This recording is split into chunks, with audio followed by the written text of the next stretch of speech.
Your best bet.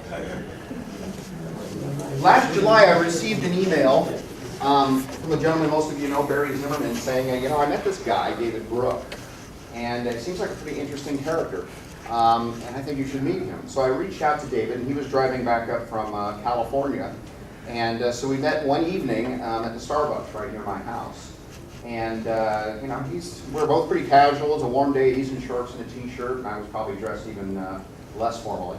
And we had this wonderful conversation over coffee. And I was absolutely enthralled with his message of gratitude. See, David is somebody who absolutely knows what he's talking about, and he walks his talk. Because David has been through some extraordinary loss. The kind of loss that I think would devastate most people, stop them in their tracks, and in fact, cause many people to end it all. And I know many people have ended it all over far less. And instead, he reframed those experiences and focused instead on what he has to be grateful for, what it is that he has in his life. And that's what drives him. He wants to share that message because I don't think any of us, especially those of us who live here in the United States, realize how extraordinarily good we have it, in spite of how difficult you may have it. And when we start focusing on what it is that we have to be thankful for, the things that are not quite right in our lives just evaporate. So with that, David, I look forward to hearing more. Thank you, Mark. I always kind of start out with the day that changed my life. As severe as you could possibly imagine, at least for me, it was September 29th, 1998. And I woke up and it was just a normal day, it was a Tuesday. And I looked in bed and looked to my right and my wife wasn't there. I couldn't figure out where she was, so my 4-year-old son comes running in, "Where's Mom?" Connor. And then Kyle, my 14-year-old, comes in, "Where's Mom?" I don't know. So we kind of go look in some of the other bedrooms, walk down to the living room, dining room. Finally, we go downstairs, and I see her down in front of the washer and dryer, face down. She's kind of curled up, and her face is down towards the floor, and it frankly looks like she's not even moving, so it looks like she's dead. So I immediately turn her over. She's got all this stuff coming out of her mouth and things, and Connor starts crying, and Kyle's yelling, and I said, "Go call the fire and police," and all that kind of thing. And within minutes, our house is just teeming with all these people.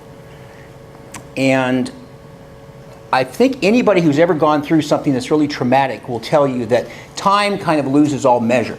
So they've got wires and paddles, and they're just, it seemed like everywhere you turn, there was some other medic person or fire person or police person. And this very short gal comes up to me, and she says, "Mr. Brooke, we've been working on your wife for an hour and a half, and we still have no heartbeat. Would you like us to continue?" And even when you're in shock, which I don't think you realized it at the time, I sat there and I realized never in my life had I made what I considered to be a life and death decision for somebody else. And I had to make it right there. And I said, "No, you can stop." Because even when you go through shock, any of those situations, your brain is still functioning, but you don't even know if it's real or if it's a nightmare or what's happening. So you're just trying to do the best you can. So unfortunately, she had passed away. She was 38 years old. And it made me realize later that, as Mark had said, this was just one of many, many tragedies that I dealt with. And I had a mother that was manic depressive and was always threatening suicide. And it was just tough during my high school and college days up at Queen Anne High School in Seattle and the University of Washington. And she'd call and she'd shake these pills and go, you get over here, I'll take this entire vial of pills. And I'll be dead before you get here, unless you get here in 10 minutes. So I'd leave my job at the bookstore where I was working, going to the University of Washington. And then later she got cancer and died. And then a short time after that, my father, who was a very prominent attorney, committed suicide. And the contrast for those, and I'll guarantee you, no matter what size of group I talk to, there's always people that have suffered loss and some a lot of trauma. And one of the reasons I got into gratitude is it was a way and a vehicle for me to get back on track. And as Mark said so eloquently, there's a lot of people that don't make it. A lot of my friends have said to me, "I'm surprised you're not living under a bridge somewhere. Or you're drinking in the bottle or popping the pills or whatever." So as I went through all these different tragedies, I just realized, like in the case of my father, I just so far out of anything I can understand. We found a receipt in his car. Fred Meyer, and he purchased shotgun shells And then he got his shotgun and he put it in the car, and then he drove from where we lived in Seattle out to Monroe, found some gravel road, moved himself to the passenger seat, got the shot. It's so far out of what I can imagine. And put it in his mouth. And I remember when I went in to talk to him, when he was in the casket and he had his hands like this. And it was really, really dramatic, because here he is, and I'm looking, they've done all this makeup and everything. But it was the last chance I had to talk to him about the relationship that he and I had. And I couldn't understand it, and I still never have been able to. But as you go through that, what happened is it kept happening to me. And that's what I thought was so unbelievable. And my two best friends in high school had died the night we graduated in a fiery car accident. 3 or 4 more friends in Vietnam. Along the way, a couple of gals I had dated, because after Dana had passed away and before when I was single. My doctor. And what made it so tragic to me is, of these 20 to 25 deaths I could just rattle off just like this, probably half of them were self-imposed. Or it was suicide, pills, booze. One gal drank herself to death, just completely blew her liver out. And so I thought, what am I going to do here? And when Mark said, relate gratitude to business as well as personal, well, if you are your business, if you don't get it personally, it's going to be pretty hard to guide people from a business standpoint. So you've got to start with yourself. And along the way, I had a buddy of mine one day said, you should get a gratitude journal. And those 6 words were what really kind of saved me. Now, I went to some support groups and did other things, and I highly recommend that, because you have people that have similar experiences and people that have had, sexual assaults and all these kinds of things. You'd hear about support groups, and it's a lifesaver because you have like-minded people. And I can't remember, I think Frank or somebody mentioned that earlier about the like-mindedness of the people here. That's so powerful when you have people that have similar type experiences. But what I realized is that when you're gonna have to find something, and all of these other aspects, booze, pills, crack, whack, it's just all nutty, it's crazy. They're all negative coping mechanisms. And as I figured out about life, I just turned 63, and this was a little over 14 years ago when this happened with Dana, because it was in 1998. This is life. I mean, it goes like this. Now, we all want to be here. This is a lot of fun. But when you're here, it kind of sucks. But this is also where the lessons are learned. And so when you're here, how do you get back to here again? And how do you do it in a healthy way?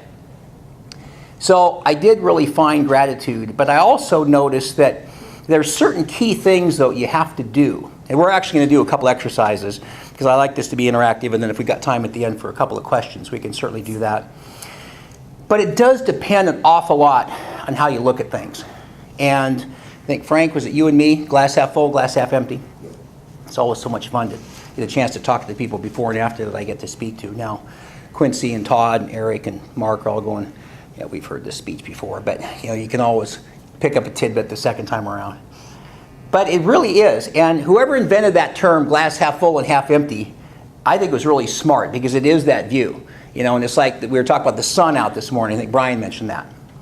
Well, you ever notice you take off in an airplane, it sucks where we live. And then you go above the clouds. There is a sun up there, and you pop through the clouds. It's like, wow. I forgot it was up there. So just as a quick little exercise, if everybody would please stand up. It's always good to just stretch out a little bit anyway. And what I'd like you to do, and Todd, if you could do this, great, but just reach your right hand, whatever hand, up as far as you can. We're just going to kind of stretch for a little bit. And I just want you to turn in a clockwise direction. Now, for those of you that, this is a clockwise direction. I know there's no clock here to reference, but it's like this way, okay? So keep turning it. Okay, now that you got a nice clockwise direction, now let's start bringing it down real slow. Bring it down to about your forehead and your eyes, chin, chest, and about your waist. Now what direction is it going? Thank you. You may sit down. Very good. What direction was it going, Brian? When it got down below? Counterclockwise. And it's because it depends on how you look at it. And when I first did that, what kind of trick is that? And I just thought, well, if you look at it from here versus you look at it from here, one's going to look like clockwise, one's going to look like counterclockwise. But it really does depend on how you look at it.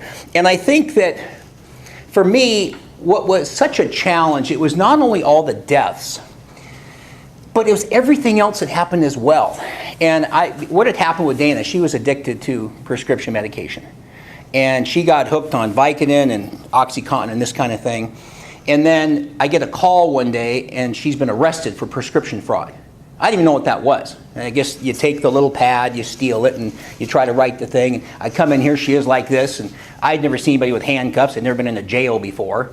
And I just remember she's a very attractive, tall, blonde hair, and she had this pink sweater on. Here she is, sitting in this thing, handcuffed to this thing, and she says, I have a big problem.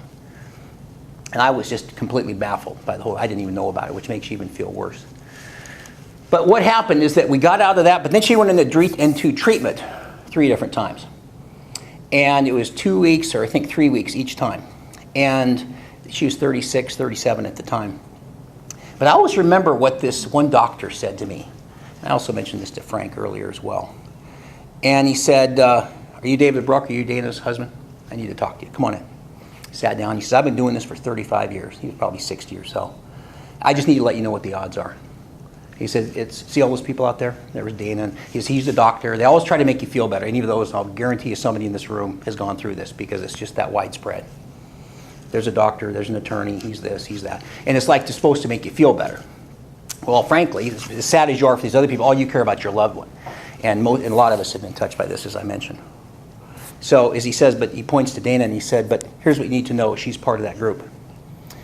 1 out of 20 will make it back to a normal life. And of the 19 that don't, half of them will be dead within a year. Now, I don't care what age they are, male, female, young, old, rich, poor, it doesn't matter. And it was about a year later that she had died.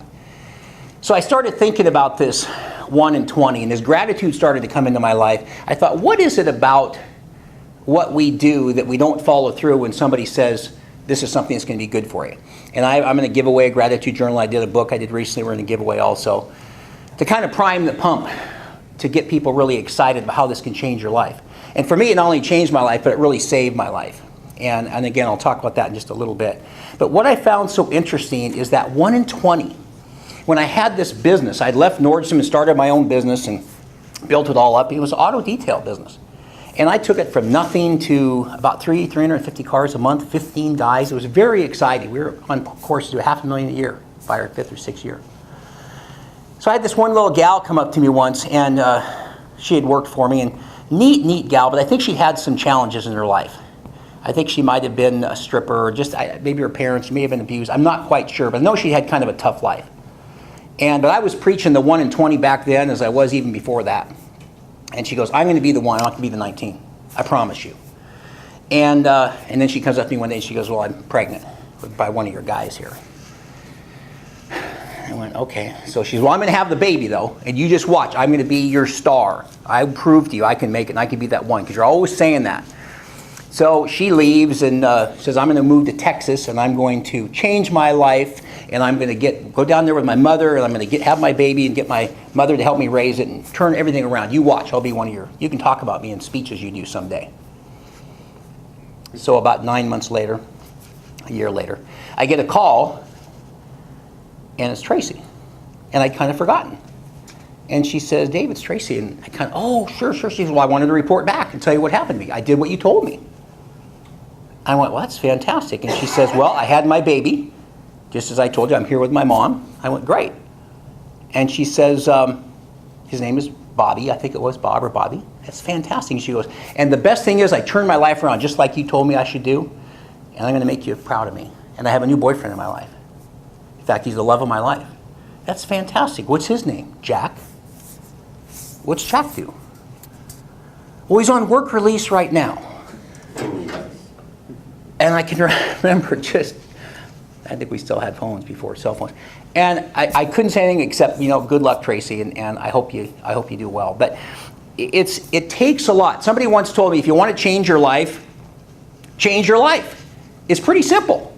But you got to do things along the way, and one of the things you got to do is you got to have this never give up attitude.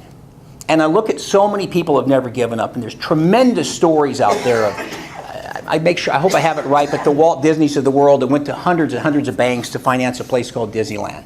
And Sylvester Stallone